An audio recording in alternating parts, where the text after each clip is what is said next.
This episode is brought to you by Are We Friends Yet? Which is my book, which I can't believe exists out in the world. You have heard me talk about the wheel of connection and the roots of friendship for years. Bits and pieces, episode after episode. This book is where it all lives together. Are We Friends Yet? Maps your entire support system, who you have, what they give you, where you want more. And by the end of the book, you will have developed a real personalized plan for how to build the connections you need in your life. Now, if you buy the book and you submit your receipt before July 16th, you also get the Connectors Toolkit, which is a bundle of bonuses that I put together just for you. To find out what's inside the bundle, head to the show notes. And P.S., there's a link to order the book there too. Hey! Alrighty, gang. Here's to nights that turn into mornings and friends that turn into family. Cheers!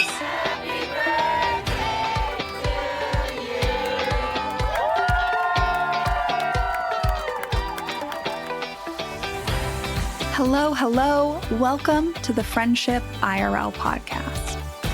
I'm your host, Alex Alexander, and each week we explore what's working and what's not in our friendships, community, and connections. Have you ever wished you could sit down and have a conversation about what is really going on in your friendships? Well, you found your people. Join us as we dive into real-life stories and explore new ways to approach these connections. Together, we're reimagining the rules of friendship.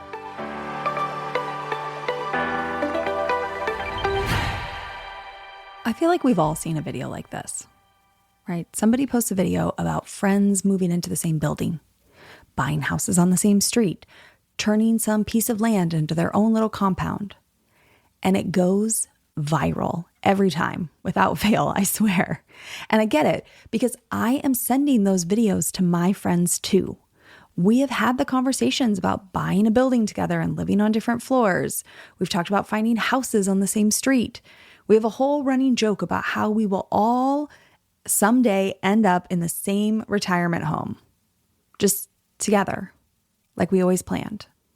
I think a lot of us carry this dream around. This quiet, aspirational someday. Someday we'll live closer. Someday we'll make it happen. Someday we'll just stop sending each other videos about it and actually do it. Well, today's guests, they did it. Meet the Friendhood. Erin, Kelly, Christy, and Sarah Beth. 4 women in Atlanta who didn't just dream about this, they actually built it. And today, 2 of them, Kelly and Christy, are here to pull back the curtain on what it actually looks like to live on their street. Here's how the story started. Sarah Beth and her husband found a new development in Atlanta and picked out a lot. They were starting a family and planting roots. Kelly, who had already been living pretty close to Sarah Beth since 2014, went along to tour the development just to be supportive. And then she texted Sarah Beth and said, "Hey, do you think it would be weird if I also put an offer on a lot around the corner?" And Sarah Beth said, "Absolutely not." So now we have Sarah Beth and her husband and Kelly just around the corner. Fast forward a few years and their friend Erin is going through some life changes, open to a fresh start, open to a new home. Someone in the group joked that the house directly across the street from Sarah Beth had just become available. And then someone said, "Wait, but what if?" And those what if conversations have a way of turning into something real sometimes. Because Erin moved in directly across the street from Sarah Beth. Then the house next door to Sarah Beth opened up. Not around the corner, not across the street, next door. Like you could have a shared backyard. Christy went and looked at the house, had some real conversations with herself and with Kelly, who she called for an objective opinion before telling anyone else. And then she decided she was going to do it. That is the moment. Christy moving in, Kelly's in on the surprise, the whole crew is in the car. Now they're going to live within a block of each other, and they recorded telling the other 2 that everybody was going to live on the same street. And that video went viral. And I mean mega viral, because people watched it and they felt something. The joy was real. 4 women who had chosen each other on purpose over and over again. And it showed. But here's what I kept thinking about when I saw that video. I love this, but what happens after the viral video? What does their everyday life look like? What happens when you share a backyard and you disagree about something? What happens when someone needs space and you literally live next door? What happens when life gets complicated and your closest friends are your neighbors? Today, Kelly and Christy are here to answer all of it. The boundaries, the hard conversations, the chosen family dynamics, the moments where it is everything you dreamed of, and the moments where it requires real intentional work. This is one of those episodes you're going to want to send your friend if you've ever sent them the whole let's move next to each other reel or TikTok. So go ahead, fire this episode up, and let's dive in. Hi, Kelly. Hi, Christy. Thank you so much for being here to represent the Friendhood. We're excited to be here. Excited to talk to you. When people meet you, like in this capacity, I guess, do people recognize you off your viral video? Because when you all reached out about being on the podcast, immediately I knew what video you were from. I had definitely seen it.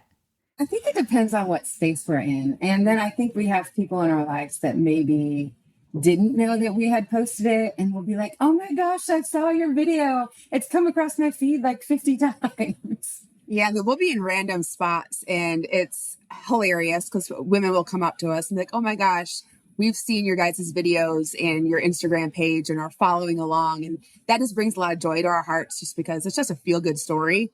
And when people are talking about it, the smiles on their face, they're like, oh my gosh. So yeah, we're definitely not used to that part of it, but it's a great feeling too. Yeah, it's kind of weird to be an internet person. I get that. I get people who come up and people have like listened to the podcast and they know so much about me. And they're always like, this is so weird because I know so much about you. I'm like, it's okay. Just like catch me up. You know, can you give me a few details about you? Right.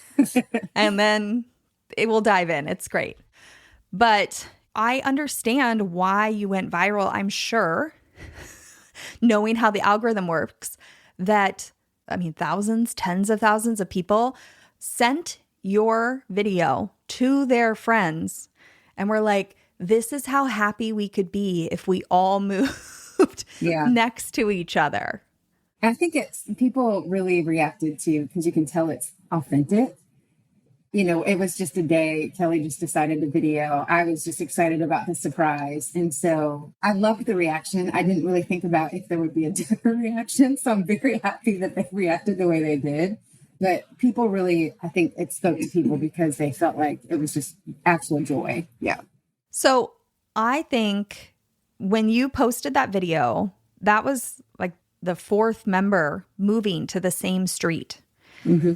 Can you tell us a little bit more about like before the video was posted, right? We got 3 people who have now moved here. How did that even happen? Absolutely. So Sarah Beth and I had been in the same neighborhood and down the street for over 10 years. Sarah Beth and her husband were actually the first to stumble upon a new development in Atlanta. I went to go just to support. There wasn't even homes being like building at the time, but there were just lots. So I ended up texting her. I'm like, do you think it's weird that I might also buy a lot around the corner? And she's like, oh my gosh, no, I would love it. And we talked a little bit about what that might look like. And she's married and had a baby on the way. And it was one of those scenarios where we felt safety in numbers of knowing like, okay, we're going to both be first time home buyers kind of together. And it felt very, I think, organic and authentic for us to do this life together. Fast forward 8 years or so, a place across the street from Sarah Beth became open.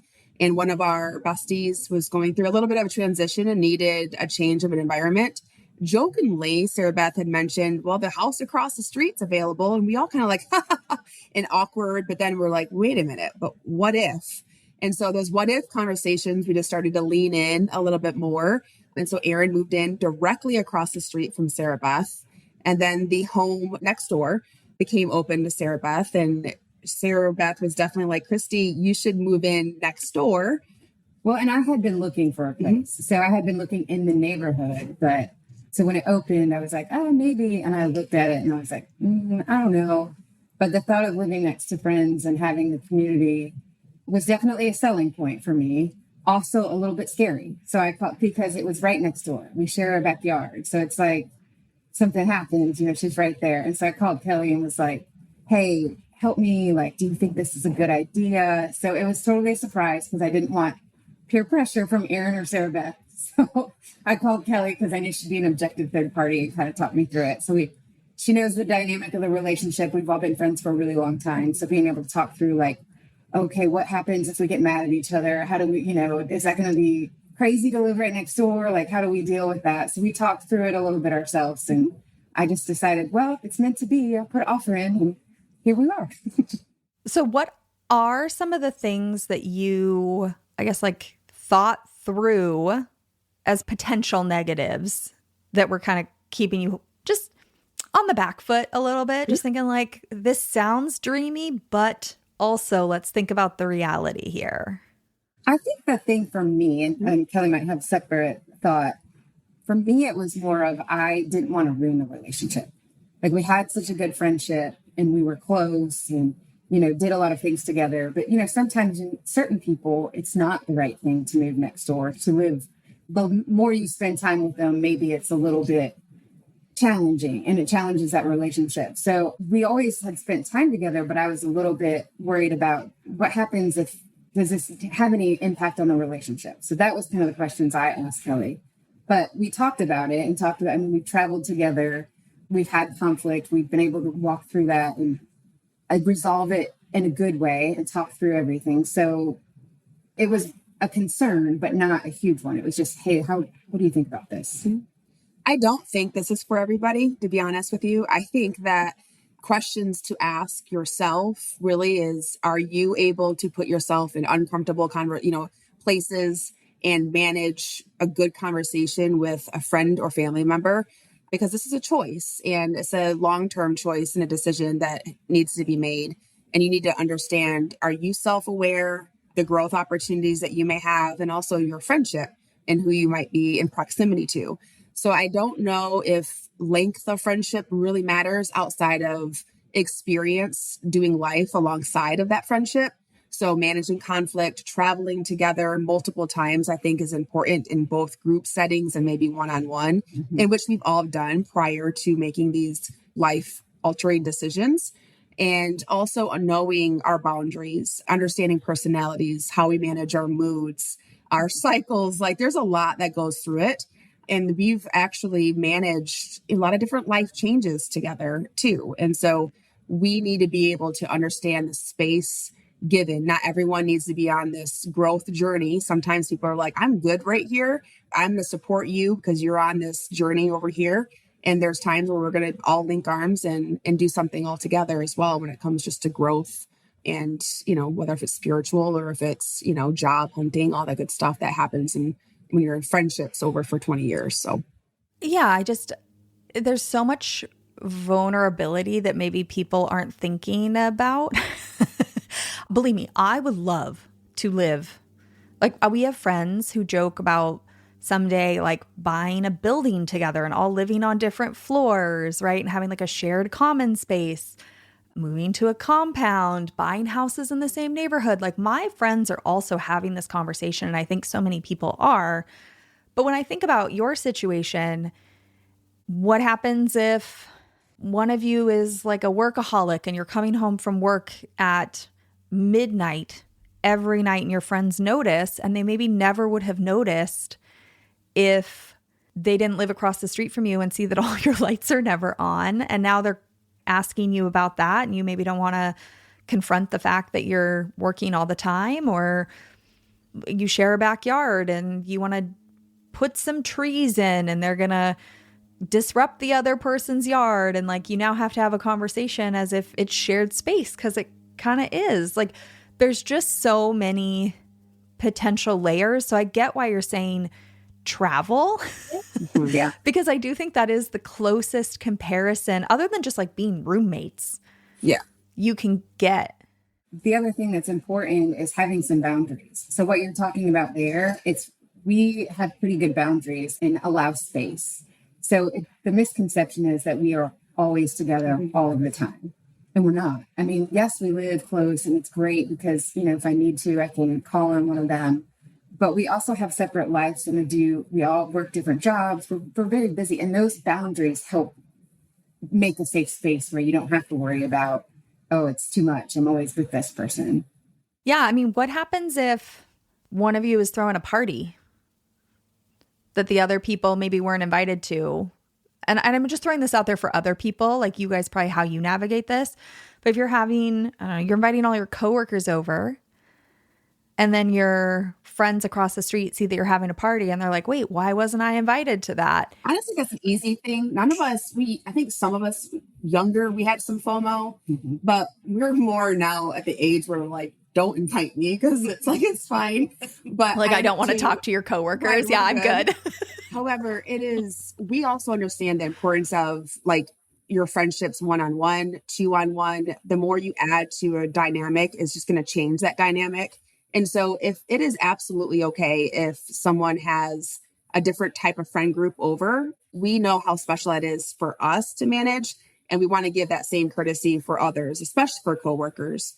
And honestly, there's also a time where if we're going to have, someone's birthday at my home and we're going to have an intimate dinner, and then I typically would probably offer it, hey, you guys are more than welcome to come over after 10 p.m. or, we might be meeting here when it is an open invitation. But we definitely will say out loud, like what we're doing and what we're not doing. And everyone is absolutely on board because we like that same courtesy back when we've got different plans going on. Yeah, I love how you're talking about being supportive of the individual relationships and the relationships outside of this foursome friendship. I hadn't intended to go here, but actually this is like such a prime example. How could I not? But I talk a lot about how, you have the four of you and people kind of see you as a group, but really that group is built on individual relationships between all of you. Can you talk about a little bit about your experience with that and how you navigate that? I know that's like a big question.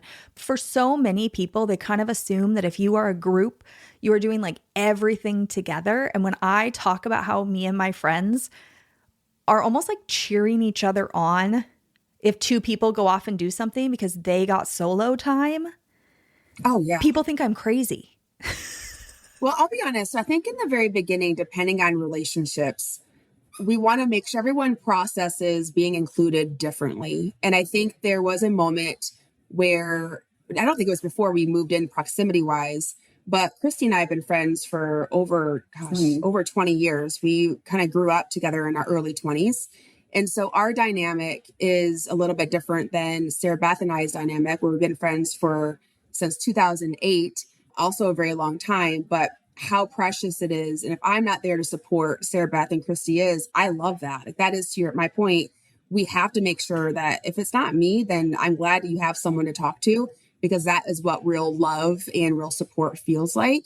But it took a moment where I think it's sometimes our like unspoken rule is if there's 3 or more people going, then I think the invitation should be extended to making sure an FYI is there. But if it's a one-on-one, and that to me can be sacred, and it can be like, hey, Christine and I are going to go to dinner and we don't have to tell the world. It's fine. But if there's the third person going, then I think the invitation should be extended or a courtesy. But we also have, to your point, friendships outside of that live just 2 miles down the road and 3 miles down the road.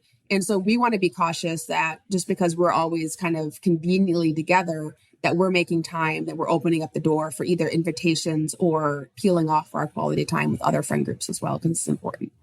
I think too, sometimes I love that we are open and we will invite, but sometimes like I might intentionally say, no, you take your time, you go be with those people. I don't need to be around every time you have people over. And so I kind of have intentionally done that, and not because anybody made me feel a certain way, just in my mind, I know it's important to be able to have one-on-one time. So I'm okay with, even if I can hear it out my back door because they're sitting on their back porch, I'll just turn my TV up a little bit. Real quick, if you just heard that and thought, wait, I really would like to dive more into how individual friendships work inside a friend group, I have you covered. I got multiple episodes about this. They'll all be linked in the show notes. The first one is episode 14, which is where I kind of talk, it's kind of like my friend group 101 episode. I talk about all the different dynamics that come with the friend group. Then we have episode 42, where I interview Brandy Cambrick about a real life friend trio that she has. And again, individual dynamics. It still applies to friend groups, even though it's just about a trio. Then I have episode 149. This is a solo episode that I did, and it's titled Why We Should All Want Our Friends to Have Robust Social Lives, Even If It's Without Us. And then, of course, I would be remiss if I didn't mention episode 100, which is my Wheel of Connection episode. It's just like a foundational episode. It'll help you think about the dynamics within a friend group. All of these episodes are going to give you more language, a little more of a framework, and honestly, you might walk away with just more security when it comes to navigating friend group dynamics and actually cheering your friends on when they go off and do their own thing. I think that, especially in the day and age of social media, and you guys have created this unit that people might get a certain perception, people get that about me too. Similarly, it's like, oh, okay, you have this like one group of friends. It's like, no, I also have so many individual friends outside of that, where my closest friends know who these people are. Maybe they've met them, maybe they haven't. They know who their names are. They know maybe some things that we've done together, but they're also like, yeah, go have dinner with Alex, go do this. And you can get this perception, though, when you talk about a certain group on the internet, of like, oh, it's just that group. And that is like the number one priority. And that's not necessarily the case. It's actually not at all. We, although live in proximity, but there might be weeks where we might not actually spend good quality time together just because of schedules and travel. And we might see each other sometimes in passing, but that's not always the case. But of course, on the internet, we post, things in our draft, real life items, post items, pre-items, all the things. And it does look like we're always together and we're always frolicking only with us four. Mm-hmm. And that is not at all the truth, nor do we want it to necessarily be that way, because the dynamic can change in such a beautiful way when you add other diverse thought to the group. Well, I love that we are peeling back the layers, because we all know this. Like, we know this is important, but I also know we have people who watch our content, listen to this podcast, and they just have this assumption. And I want them to know, like, we're all way more dynamic than what shows up on the internet, even if that's not like the majority of the content you see. So don't box yourself in like that. That's what I want to tell people. Yeah. So another layer that you all have is Sarah Beth is married and has a kiddo, right? Yes. Mm-hmm. Yeah. Can we talk a little bit about like partners and families and like adding that dynamic into this and what that looks like? Sure. So Aaron also has a little boy as well. So Aaron and Sarah Beth both have little boys that are around the same age, 10 and 12. And I do think the dynamic there when it comes to auntie life for Christy and I, Christy is, I'm going to give her flowers, but acts of service is her love language. And she is always just literally one step away, but not even before she lived next door in thought. She's always one step away. So being able to provide that level of safety and security and just support for that dynamic when it comes to raising kids, that you're not alone. And that also Sarah Beth is married. And so her husband, I think, manages our personalities very, very well. He's extremely laid back. He provides a lot of the cooking. So he will be in the background doing his thing. And I think he almost enjoys not having to be the one always entertaining his family life, because we're coming over and we can provide, what do you need help with, either family or house or yard or therapy sessions or whatever the case may be. We definitely have support for the entire family unit. And that to me, I think is extremely important when we're introducing something as forever as either a husband or a spouse or a child. It is now we're praying over that unit as a whole. And so we want to make sure that that unit stays very strong, and our loyalty is to the unit versus your wife is now my friend, right? So now it is, we pour into that dynamic first and foremost. And we want to make sure that we're always knowing that that relationship comes first, regardless, because we would want the same level of support once we do introduce our future husbands to the group of the dynamic. Yeah. And I think at the end of the day, it's like family. And so it's kind of like, I mean, they're our nephews. They are, and, you know, he is our brother-in-law, essentially, right? And so it really does feel like that family of the support is just like you would your actual sister and, you know, your actual nephews. Yeah. I very much understand this in the sense of like my husband was kind of the like OG boyfriend back in the day. And a lot of my close female friends are actually like pretty darn close to equally as close to him. And he's like ridden that out the entire time. And when you were saying that, you know, Sarah Beth's husband actually maybe enjoys it because when we have had friends who maybe have like lived with us for a couple months at a time because they had a breakup or they were in a transition or something, my husband jokes it's like the best time because everybody comes home from work and not that I'm entertained, but I'm just like in my element. I'm like so happy to have our friends around and he can kind of play the side character. He's still active and engaged and hanging out and whatever, but it's just like less pressure on one person all the time to be on, be the conversation. Like, how was your day? Oh, the exact same as yesterday. Yeah. Cool. You know, it's like, it just mixes it up. It's different. I love that. The chosen family piece is something I talk a lot on here. I also call my friends' kids my nieces and nephews. And I think of a good number of friends as like sister-in-law, brother-in-law. And it's just like a mindset. In my mind, it's like a commitment to if things get really hard, I'm going to work really hard to repair because I don't really see it as optional, which I think is kind of how you all feel about it. Can you talk a little bit about that? Yeah. I mean, I think the biggest thing is with family, you feel, you know, you can mess up and they still love you.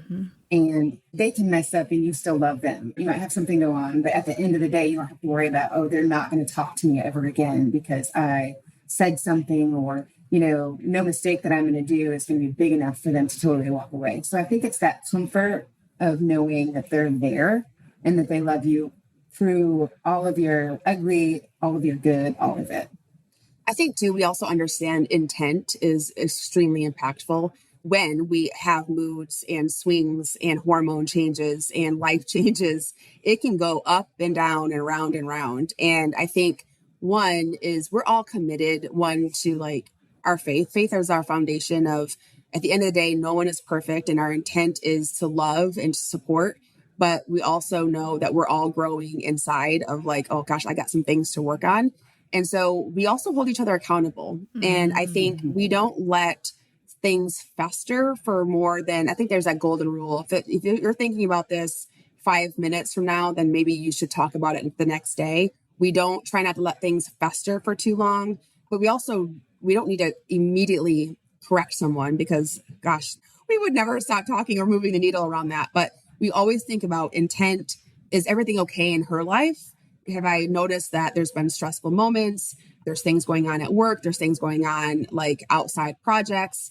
And then we always ask about ourselves next. So is anything going on with me? Am I extra sensitive right now? Like, you know, I check my Flow app, like, oh, I'm still normal. It's just that time. Right. And so those things are extremely important. And when we work through like those steps of intent is there, if she okay, am I okay? Then is this something that I need to bring attention to? Then that's something that we do. And so we have conversations. And I think all of us, we have to make sure that the person's ready to receive what we might need to talk about. And I think there's a dynamic of being super direct is this lovely attribute, which I do agree. But if you are just going to be direct and not being able to influence someone receiving your information, that is ultimately where the sweet spot lies. And so if someone's going to immediately take defense to it, then you might need to like figure out the best time to approach a different a difficult conversation or something that maybe hurt your feelings that you want to address in an appropriate way, but not pushing things under the rug. Because what we know that can kill any relationship is resentment. So we definitely try to nip that in the bud ASAP. This is so perfectly timed because I just did an episode on repair with a therapist, and we talked all about how resentment is one of the biggest killers of friendship. And, you just kind of let it slide and it builds up and it builds up and it builds up. And you have like this volcano explosion that often ends friendships. If what Kelly and Christy said about not letting things fester with your friends is hitting you, and you're like, yeah, but how do I do that? I love it because I have an episode you got to go fire up. Head to the show notes, find episode 176 with Colette Jane Fair. The episode is titled The Cost of Quiet, How to Stop Avoiding Conflict and Have Those Hard Conversations. Colette is a licensed therapist, and she comes to you with actual scripts that you can plug your own feelings and problems into. And she tells you, like, here is what to say. Here is how you bring this up. Here's what to think about before you have this conversation. It's an amazing companion episode to the one that you're listening to right now. When it sounds like are, just having little conversations, often, if necessary, to relieve the pressure. Can you talk a little bit about how, now we have 4 people who maybe witnessed the thing or saw the thing or had their own feelings about how the conversation went down. Can you talk a little bit about how you navigate that conflict when really it's just maybe 2 of you that need to talk to each other, but there is a dynamic of 4? I think we know each other really well by this point, right? And the one thing I will say about this friend group is that we all are pretty emotionally intelligent. I may have a thought process, but we know how to approach each other and have the right conversations, to Kelly's point earlier. And so if we're all there and you see that I had a bad day and I said something out of turn and it wasn't okay, to Kelly's point, we might decide to give grace, but also we take the time to kind of try to think about what's going on, and then we'll address it. And I don't need to address something that happened between Kelly and Sarah Beth or Kelly and Aaron. And now if they want to talk to me because I was there, I'm also going to be very objective. I'm not going to just what I think. Because I know the dynamic of the relationship. So I'm going to try to steer it to what I would want someone to tell me and hold me accountable for. I think another powerful piece is that we don't gossip we try not to gossip about anybody, but sometimes, but especially between the 4 of us or friendships in general, right? We might gossip about celebrities or something else that doesn't really, impact our lives. If we're all in a dynamic and we witness something happen between 2 individuals, an individual or 2 may come to one of us and just be able to talk out loud. And we have to have that open space and trust in each other to say, I'm going to be objective. I'm then going to always point you in the position on how to fix it and not how to fuel something that is either fear or insecurity related that can also drive the wedge even deeper. So we have a responsibility to each other where if I was in an argument or even a tiff or miscommunication with either Sarah Beth or Aaron, I would hope they would choose Christy or Sarah Beth or Aaron to navigate the conversation, like talk out loud. And so our role is to say, well, she has this going on, or have you thought about this question? Or here's how I would maybe approach the situation. Let me know how I can support. And we try to back out. So we're not feeling ganged up on. We're not feeling like they know more information than they should. It is definitely a little bit of a vault scenario again, the intent is being productive in conversation and not fueling anything that could be festering as in, oh yeah, she was crazy that day, right? Oh gosh, can you believe it? Versus like, I hear you. Yeah, it was, I think she's a little bit stressed out a little bit right now, but let's figure out how we can fix this. Yeah. As you were talking about, I was thinking like productive was the word that kept coming to mind for me. Like the goal is repair. You want everybody to find repair. And so whatever conversation you have is like in service to that repair, hopefully, and not pushing like beyond that or influencing beyond that or telling anyone what they should or shouldn't feel. Yeah. That's kind of how I try to navigate as well in my I would say female friendships, but honestly all friendships when Sure. there's conflict is how are we trying to work towards repair? That is any conversation beyond that, I'm going to gracefully bow out. Absolutely. This episode is brought to you by Slowly, a digital pen pal app. You know how I'm always encouraging you to push outside your normal friendship filters, to not always make friends who are in the same stage of life, same background, same zip code. If you're ready to step outside your norm, then Slowly is the tool you need. Over 10 million people are using Slowly to exchange letters with people all over the world. So you have endless options for new connections. Here's the thing. If you're somebody who gets anxious about new connections, this is incredible practice. Writing gives you time to think about what you want to say, but Slowly takes this a step further. Letters don't arrive instantaneously. The further your pen pal lives, the longer delivery takes. We might have found the only modern platform where there's zero guilt for not responding right away. So, if you're ready to add someone new to your wheel of connection, someone you genuinely never would have met otherwise, download Slowly today using the link in the show notes. You'll get 30% off Slowly Plus for an ad-free experience, better search filters, and more. Now, I'm off to go find my new pen pal. Will it be you? Yeah. So if somebody wanted to move in to do what you all are doing, do you have any advice for them? I would say tread carefully, only because this is a huge decision and it's not something that should be taken super lightly. It's definitely worth it, in my opinion, overall. Like, it is with the right friend group, with the right scenarios and boundaries in place. This life, I think, is picking up steam and trending because we are not meant to do life alone. And our dynamics, whether if it's being in partnerships, if it's relationships, raising kids, either way, community is something that is a choice and that is our responsibility to cultivate. And what better way is to ensure that you are doing life alongside of some of your closest friends or friends that can be closest friends. And then the other thing is, it doesn't have to be large. It just starts with one person. And it can be also just getting to know your current neighborhood and just reaching out. Small actions move the needle tremendously. And we are all in our early 40s. And so it doesn't have to start when you've got long-term relationships. It can start tomorrow as you're a 42-year-old woman, and you can seek out the same type of level of friendship that you're seeking. For sure, it's available to you. It's never too late. Never too late. And for anybody who is maybe in this kind of a situation, do you have any tips for kind of like the day-to-day navigation of it?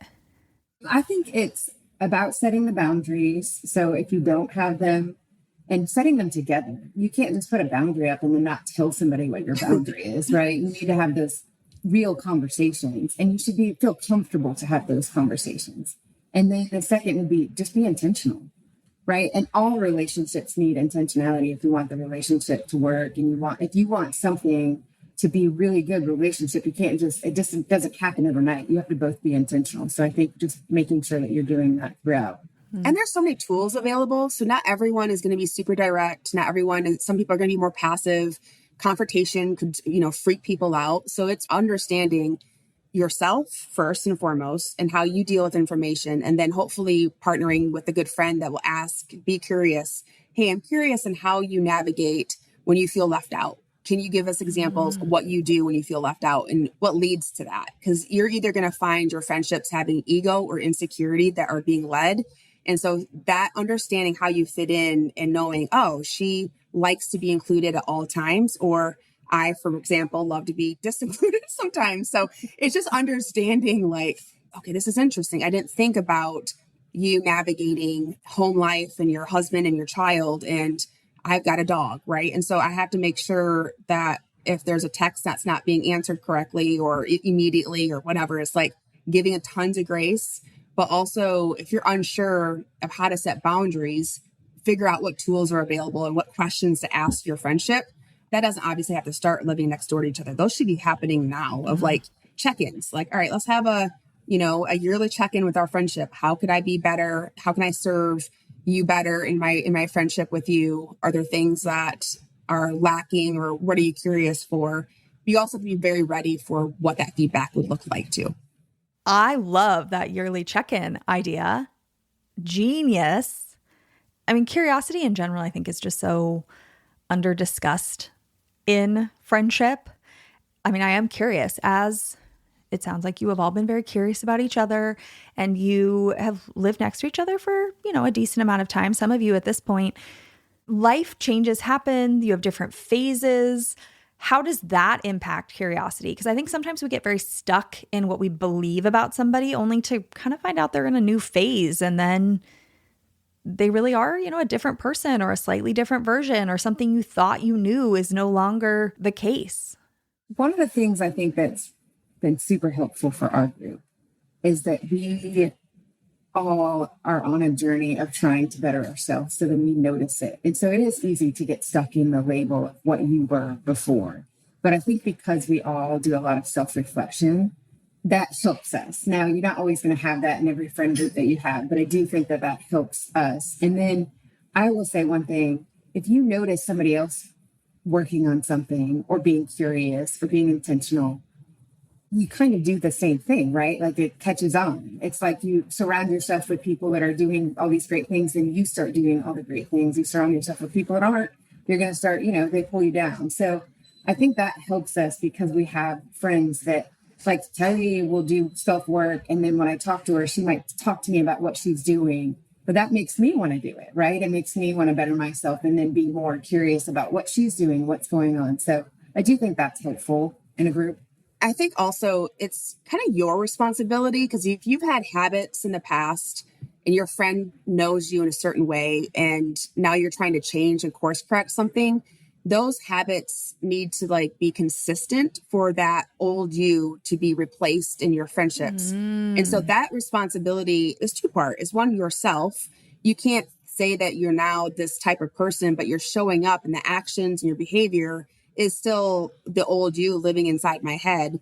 But then it's also the act of course correcting of, hey, I'm trying really hard to not have that be my label anymore. So if you could, it might be even in jokingly, there's a joke of me not liking kids as much of the group, which is, I put that label on myself. I joke about it. It's not necessarily true. I love these kids with all my heart, and I would do anything for them.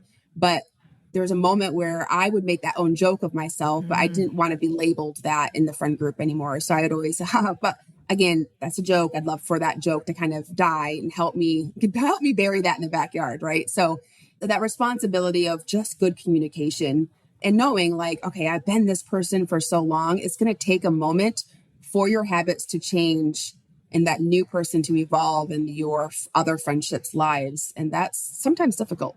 One thing that just popped up for me that I think is super important with what Kelly was saying: you have to also be vulnerable enough to tell people you're doing it. Because I can sit here and work on myself and make changes. Maybe you notice it or not. But I think there's something in being vulnerable enough to be like, I notice this about myself and I'm really trying to change it. Or this really bugs me that people think of me this way, and I didn't notice it, and so I'm trying to do this. I think that's a really key piece for people to change how they think about you. Yep. I mean, it is. This is so insightful. I was thinking of a friend of mine who actually, Kelly, similarly kind of in the past has labeled themselves as the one least likely to have kids, the one least interested in being around kids, yada, yada, yada. And we had a whole conversation about it. And her thing was just that she was comparing herself to everyone else, and everyone else seemed so comfortable, so easy, so this, so that. And so I'm not saying that this is you. I'm just pointing this out to people. Sometimes those labels come out just because you're comparing yourself to everyone else, and then they stick, but really they didn't really hold any truth. She's around kids all the time. Yeah. It made no sense, but it was her own insecurity. And then similarly, she just didn't want this label anymore, but shucking it was really hard because it all came from her own feelings. Yeah. It's definitely difficult to navigate, because there's a sense of where if we're in a restaurant and there's a table that as an adult restaurant and we're going to be about to get ready to sit next to a table of toddlers, I first would be like, absolutely not. Like, we have to move. And whereas, other parents would be like, Kelly, I'm like, I'm sorry, but this is not Chuck E. Cheese. And I did not go out here to spend time with other people's children. And that is absolutely how I feel. Yeah. And I'm also not the first to hold people's babies. And I think I'm just more self-aware. Now, if you need me to, I will absolutely hold that baby, but I'm not the first to hold your baby. I love it and I love you, but tell me when they're 16 and I will take over. Yeah. Yeah. Yeah. Yeah. Yeah. But it's hard because these labels like get stuck, Yeah. I mean, I have all my labels with my friends, and I'm the friend who I'll be like, oh, well, just a short story. It's never short. There's a reason I have a podcast. Like, I'm always yapping away. And my friends are like, yeah, long story short. Yeah. Okay. Buckle up. Alex is going to wind our way for 5 minutes to get to the point. And I don't necessarily want to do that because I do think I lose them sometimes. And we're all trying our best to change and grow. But everybody rolls their eyes a little bit when I'm like, well, just real quick. Yeah. Yeah. Never. And we've all got our moments with that too, for sure. Yeah. Yeah. Like, we're all just trying our best to grow and change. And I was also thinking when you were talking about, I think about this a lot. I have this bigger group of friends, and there are different close groups within it. It's about like 30 people, and it's made up of multiple groups like your group, but everybody's kind of like mashed together. I think of it more like a community group. It's kind of how we act. There's some acquaintances in there, and some people are closer than others and whatever. But when I think about that group, the main thing I think that holds us together is that we are all so committed to growth, and we will forsake our own comfort for somebody else's growth. So if somebody says they got a new job or they are packing it up to travel across the world, even if I'm really sad, all of us will kind of initially, like, we are so excited about somebody's growth that is really where we put our focus, even if it makes us uncomfortable. And not every group has that. Some people really prioritize the comfort, I think. When you said that, it just reminded me, one of the things I think that's really important when you have a group of friends, and especially girlfriends, is really celebrating each other. Mm-hmm. It's really easy as a female, I think. I mean, I'm sure it's easy for men too, but it's not that you don't want to celebrate them. Like, Kelly and I aren't married, but that doesn't mean that we celebrate any less any of our friends that have gotten married over the years or have had kids or whatever. And so I think it's just making sure that you actually are, to your point, celebrating somebody for all of the wins and being there through the good and the bad. And also the opposite is that we haven't had a wedding. We haven't had baby showers. We haven't had, all these things. And so if you are having friends that haven't had those milestones and may or may not even have those as milestones that they want to reach, how are you pouring back into your single friends as well is extremely important, which I think we do very well. But you also have to say out loud what's important for you. And, here's a goal that I'm reaching, and I actually reached it.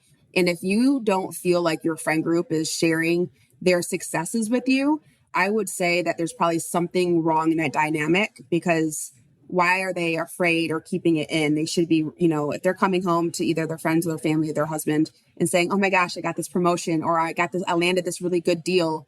And your friend group is the last to know that there's a reason behind that. So why are they keeping that so close?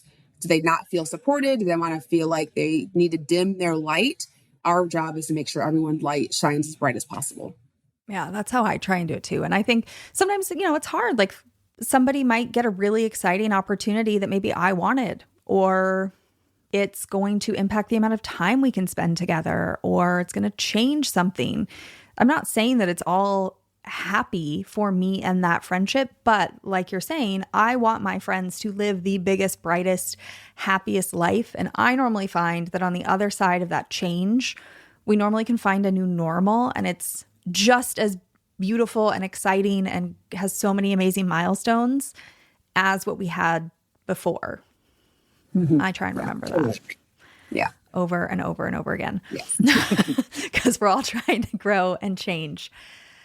I mean, we've already kind of talked about if somebody wants to do this. I guess to close out this episode, I am curious. Have there been times where you have lived near each other and one or multiple of you like have needed more distance, like kind of a break or more boundaries? And if so, how have you navigated that?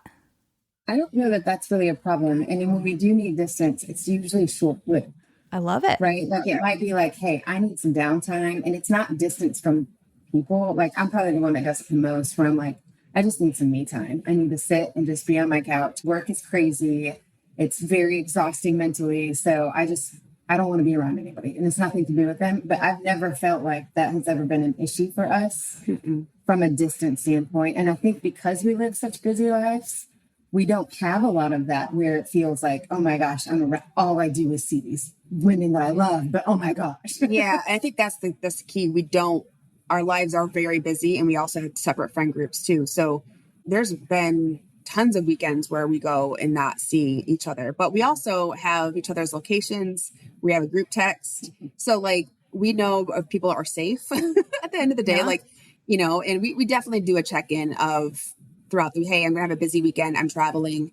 I'm gonna back cave it this weekend. You probably won't hear from me. So it's just letting people know, hey, I'm having a rough week or a rough weekend, or I'm going to come, but I'm going to be an introvert in the shadows but I want to be alone, but comfortable silence is one of my love languages. So it's just saying it out loud of like what we need to be thriving versus just survival mode. And we go up and down with that all the time. The one thing I love is when I do need distance, we don't have to have a conversation. Yeah. It's like, oh, okay, it's not a big deal if I say, no, I'm going to sit this one out. I just need some time to unwind. I've never felt like somebody's like, come on, why aren't you coming? Join, what are you doing? Like it feels very normal to say that. And for people to be like, okay, yeah, have fun. And I'll say, have fun to them too. I'm going to be sitting in my couch having fun. You guys go out and have fun. It's great. Yeah, I think I have noticed this too in kind of my bigger friend group.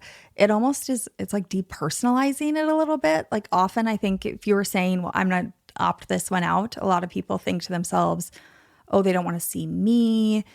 I'm too much. My party's too much. My yada, yada, yada. It's like, no, like Christy just, not everything is yeah, about it's you. not everything about you. Like Christy just want to hang out at home. And so life is too much, not you. It saves so much mental energy and conflict and whatever to just assume that the other person is doing what they need for themselves. And it really has nothing to do with me. Yeah. I definitely think the older I've gotten, the better we all get at that. And the more impactful it is for our friendships. Yeah. Just the mental energy that I'm not spending being up in my head thinking about how I did something wrong that like I didn't do anything. It wasn't me. No. Right.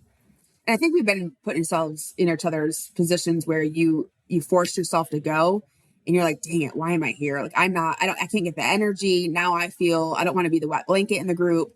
And so you do that once and you've got your close sisters looking at you like, you're like, why did you should have just stayed home. That happens once. And then you're like, you know what? No is a complete sentence and I'm fine. And we are all here for that because all of us will take turns in ensuring like we bow out and there's never a, oh gosh. So yeah, because it's not about us. It's whatever they need at that time for sure. Yeah, I feel like a lot of that honestly comes back to kind of that chosen family, like trust too, of we all want to be together. Like sometimes my own personal needs come first. So I love you all, but yes, I'm not in the mood today. Yes. And therefore absolutely. I'm staying at home. Well, ladies, thank you so much for coming and honestly just giving a behind the scenes of what it looks like in your friendship and in the friendhood. And, I hope we have more, but everybody has more honest conversations about what it looks like to be managing this many friend dynamics at one time. It is so beautiful. Also, it's like some work. Yeah, of course. Anything good is work, right? Nothing comes easy that's worth it. So I think I love this experience. Your podcast is amazing, Alex. You've been such a gracious host.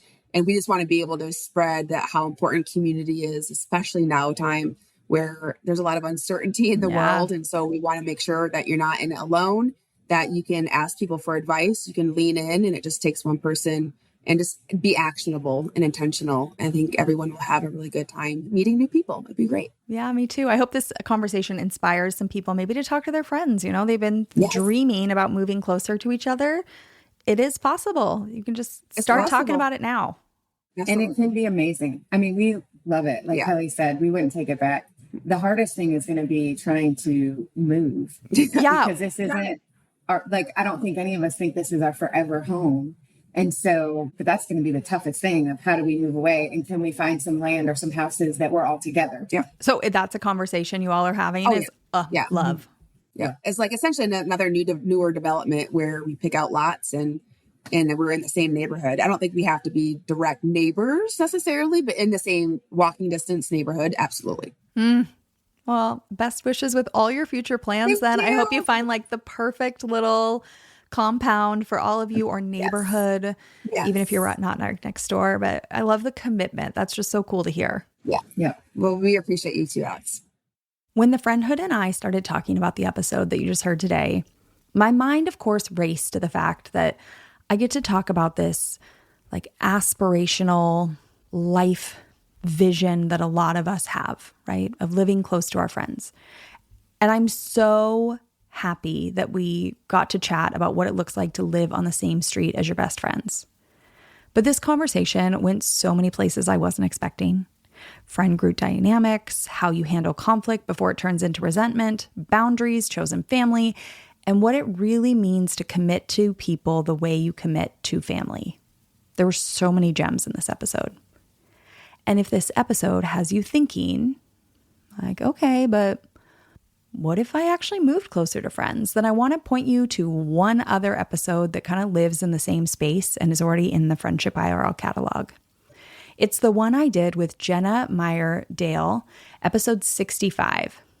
She was so committed to living closer to her friends that she was fully prepared to quit her corporate job because she needed to move back across the country. Now, spoiler, her employer let her relocate instead, but the fact that she was willing to give up a job she actually really likes, to move closer to friends because she felt like that was going to increase her happiness, that's a big tell. Here's the stat that I want to leave you with when we're closing out this conversation. Living within 1 mile of a friend increases your happiness by 25%. More than marriage, more than family proximity, more than pretty much anything else we've been told to prioritize. We will uproot our entire lives for a job offer, a new relationship, relocating for family, and nobody bats an eye. Societally, that is normal. But moving closer to your friends, I think it's only starting to gain like social acceptable status. And I think that more of us should do it. Because if it can have that great of an impact on your happiness, then what are we waiting for? Go listen to Jenna's episode. It's a really good one.